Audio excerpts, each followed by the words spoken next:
"Happy birthday, sweetheart," he said, right before his palm cracked across my face. The room went silent. Forks froze midair. A violinist missed his note. My husband, Ethan, smiled like nothing had happened. I didn't scream. I didn't cry. I just stood there, my cheek burning, my heart colder than I'd ever known it could be. The guests, our friends, his business partners, his precious image, pretended not to see. Because in his world, silence was loyalty. So I gave them silence. I picked up my glass, took a slow sip, and whispered, "To new beginnings." Then I walked to the far end of the ballroom, heels echoing like war drums. Everyone stared, waiting for tears or an apology. But instead I laughed. A low, sharp laugh that made even the chandelier seem to shiver. Ethan's smirk faltered. He didn't know that laugh was the sound of something breaking and something being born. Because what he didn't realize was that this blow wasn't the start of my humiliation. It was the beginning of his sentence.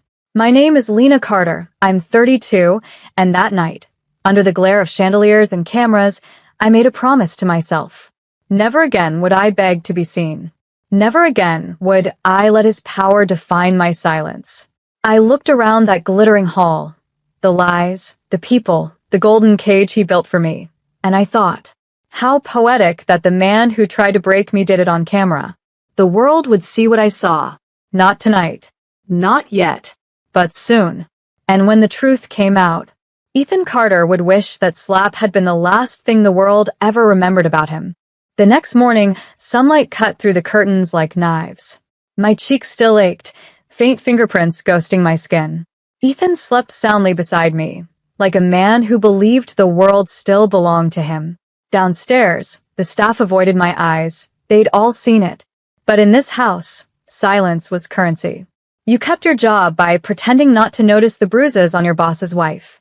I brewed coffee, hands steady, movements measured. Every sound felt amplified. The hiss of steam, the clink of porcelain, the low hum of the refrigerator. Control was power, and I was taking mine back piece by piece. Ethan appeared in the doorway, still in his robe, scrolling through his phone. "You embarrassed me last night," he said casually, like discussing the weather. I met his gaze. "You hit me." He smiled. "You pushed me." That's how he always twisted things, breaking me, then convincing me it was my fault. But this time, I just said, "Noted," and walked away. Because while he slept last night, I'd already begun. I downloaded every photo, every message, every video from the ballroom surveillance system. Ethan loved documenting his life. The cameras he'd installed for security also recorded his cruelty. And I had all of it. Later that day, I visited my lawyer, Marissa Hale, an old friend from college who'd once told me, "If you ever need out, really out, call me." She looked at my cheek and said quietly, "You're ready." I nodded. He thinks last night was control, but it was confession. We drafted the first papers, financials, asset division, evidence. And as I left her office, I looked up at the sky. Blue, bright, and painfully free. The countdown had begun. That evening, Ethan hosted a dinner for his investors, another performance, another mask. He insisted I attend, to keep up appearances. I wore black, sleek, calm, deliberate. Not the helpless wife they expected, but the kind of woman whose silence could end a career. When we entered the restaurant, the air thickened. Cameras flashed, compliments poured in, and Ethan grinned as if nothing had happened. His favorite lie was pretending we were perfect. At the table, his hand found mine beneath the linen. Tight. Controlling. "You're going to smile," he whispered, "or I'll make you." I smiled, but not for him, because I knew what was waiting. Marissa had connected me with a private investigator, Dean Mercer, who was quietly following Ethan's trail. His emails, offshore transfers, fake company accounts, everything.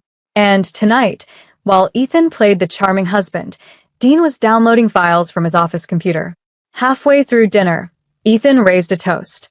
To love, success, and second chances. Second chances.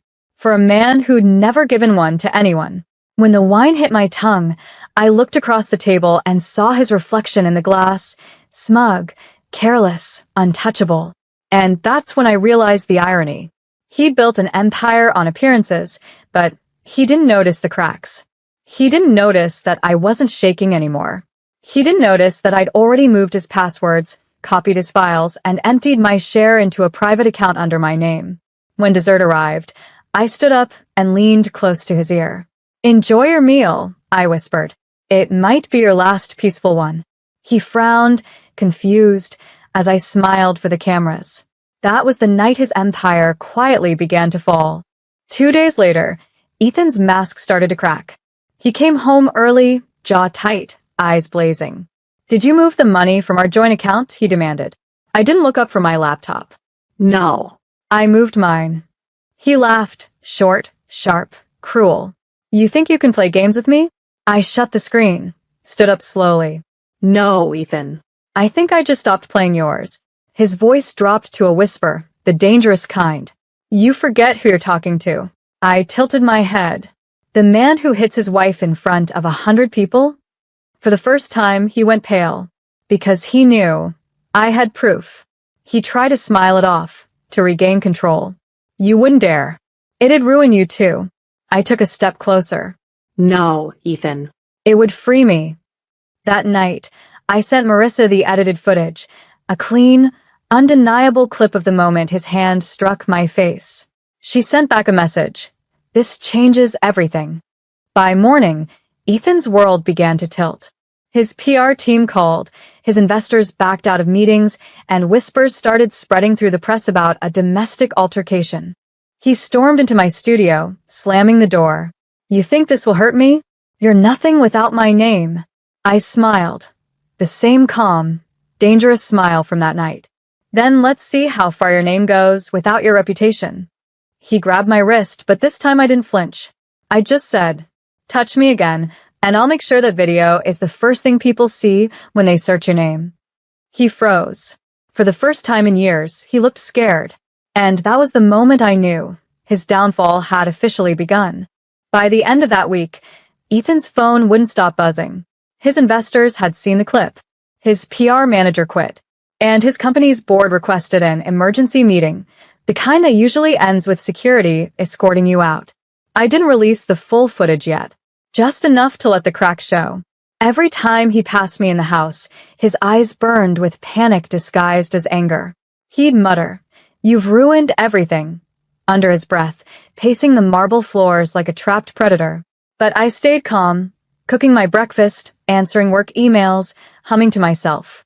Because I'd already moved out, just not physically yet. My new apartment lease was signed, utilities set up, security cameras installed. Marissa had drawn up the divorce petition with clauses that guaranteed I'd walk away with my share of assets and a restraining order ready to file if he so much as raised his voice. 3 nights later, he snapped, "You think you can survive without me? You'll come crawling back." I looked him straight in the eye and said, "I already did. Years ago. You just didn't notice when I stopped." He blinked, caught off guard. Then the doorbell rang. 2 men in suits stood outside, from the board of directors. "Mr. Carter, the board requests your immediate attendance tomorrow morning. You might want to bring legal representation." His face drained of color. He turned to me, trembling with rage. "You planned this." I didn't deny it. I just whispered, "You planned it the night you hit me." And as he stood there, cornered, defeated, and finally silent, I realized something. Justice doesn't always need to shout. Sometimes it just needs to arrive quietly on time. The morning of the board meeting felt unnervingly calm. I sat in my car outside the company headquarters, engine off, watching the building that had once been Ethan's kingdom. Reporters were already gathering by the front steps. The whispers had grown into a storm. Inside, Ethan's empire was bleeding. Marissa had leaked just enough evidence, not just the video, but documents showing financial misconduct, manipulation of contracts, and hush payments. Every lie he'd built his image on was now under a microscope. I wasn't there to gloat. I was there to witness the ending. Not his, but mine. From my window, I saw him step out of his black car, still wearing that designer suit, still pretending control. But his walk was different now, slower, heavier, uncertain. When the first camera flash hit, he flinched. And then it happened. One of the reporters shouted, "Mr. Carter, is it true you assaulted your wife on her birthday?" He froze. His jaw tightened. Another question followed, then another, until his perfect composure cracked in front of the world. By noon, he'd been suspended indefinitely, pending investigation. By sunset, every major outlet carried his story. Ethan Carter, the fall of a golden man. That evening, I sat on the balcony of my new apartment, a soft breeze in my hair, the city lights blinking below. I wasn't smiling. I wasn't crying. I was simply breathing. Marissa called. "It's done," she said. "He's finished."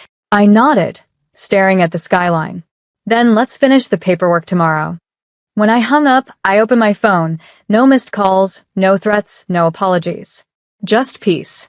It felt strange at first, that kind of silence. Not empty, just full of everything I'd reclaimed. A week later, my lawyer's office smelled like freedom, fresh ink, new beginnings, and signed papers that finally spelled divorce granted. Marissa smiled across the table. "You're officially out, Lena." Out. The word felt weightless, like the first inhale after years underwater. Outside, rain drizzled over downtown. I stood under my umbrella, watching people rush by, strangers with stories, none of them knowing the war I'd just survived. That night, I drove to the coast, to the same beach where Ethan once promised me forever. The air tasted of salt and new chances. The ocean roared, endless and indifferent, washing away the last traces of the woman who used to flinch at every raised voice. I pulled out my phone and opened my drafts.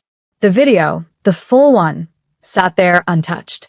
His words, his tone, his violence. But I didn't send it. Not yet. Maybe not ever. Because sometimes peace is the bigger punishment. He'd already lost everything that made him feel powerful, the company, the press, the illusion of control. And me? I'd found something better than revenge. Control over my own story. Back home, I framed the first sketch I'd drawn since leaving him, a hand releasing a bird mid-flight, lines sharp, wings open. I placed it above my desk with one simple caption, "Never again." When I finally lay in bed, I didn't dream of escape or fear. I dreamed of space, the kind where no one's watching, no one's shouting, no one's taking, just silence. And in that silence, I realized something beautiful. I wasn't his wife anymore. I was me again. And for the first time in years, that was enough. 3 months later, I stood on a small stage in front of a quiet audience, women from shelters, support groups, and recovery programs. They weren't strangers. They were reflections of who I used to be. I took a deep breath, feeling the warmth of the lights instead of fear. "My name is Lena Carter," I said, voice steady. "And I am not ashamed of my story anymore." They listened, not to the details of Ethan's abuse or his fall, but to the part that mattered, the rise after it. "How did you survive?" one woman asked from the front row. I smiled softly. "By learning that silence doesn't protect you. Truth does." After the event, a young girl approached me, maybe 19, eyes full of hope and hurt. "He used to hit me too," she whispered. "But I'm leaving next week." I hugged her tight. "Then you've already won." That night, as I drove home, I passed by a newsstand. A headline caught my eye. "Ethan Carter declares bankruptcy amid ongoing investigation." I didn't stop to read it. There was no satisfaction left to feel, only closure. At home, the sea wind carried through my open window, brushing against the curtains like forgiveness. I brewed tea, opened my balcony doors, and let the city lights blur into soft gold. I wasn't angry anymore. I wasn't broken. I was just free, finally, beautifully free. I lifted my cup toward the night sky, whispering, to the woman who laughed instead of cried, to every one of us who finally chose peace over pain. Because in the end, revenge fades. But peace lingers. And that night, I slept without fear, without noise, without ghosts.